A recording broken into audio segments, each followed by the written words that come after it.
Hey everybody, Dr. Greco here. Welcome to Ministry in a Minute. So do me a favor, like and share this short video. It'll help us get the word out about the Crossroads School of Ministry.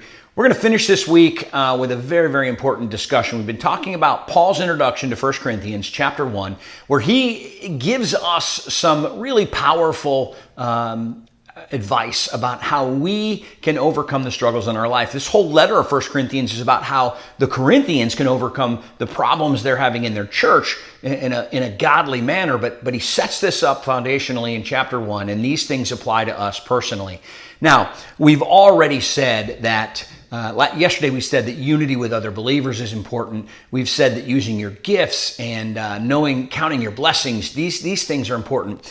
But at the end of this chapter, verse 18, Paul says this: "For the message of the cross is foolishness to those who are perishing, but to us who are saved, it is the power of God." Okay? And he goes on to then talk about philosophy.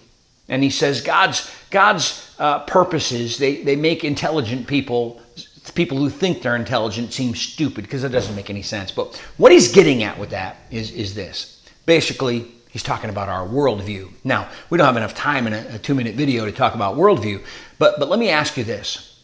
Are there areas in your life that you are letting the world's opinion usurp God's opinion?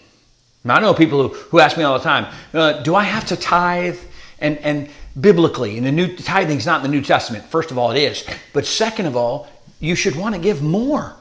Okay, it's a heart issue. It's not a number issue. We're letting the world's opinion on things like money dictate our understanding. This goes for marriage. It goes for our jobs. It goes for everything we do. Sometimes our struggles come because we're not putting God's opinion ahead of our opinion. This is what Paul is talking about when he says the message of the cross is what he builds things on.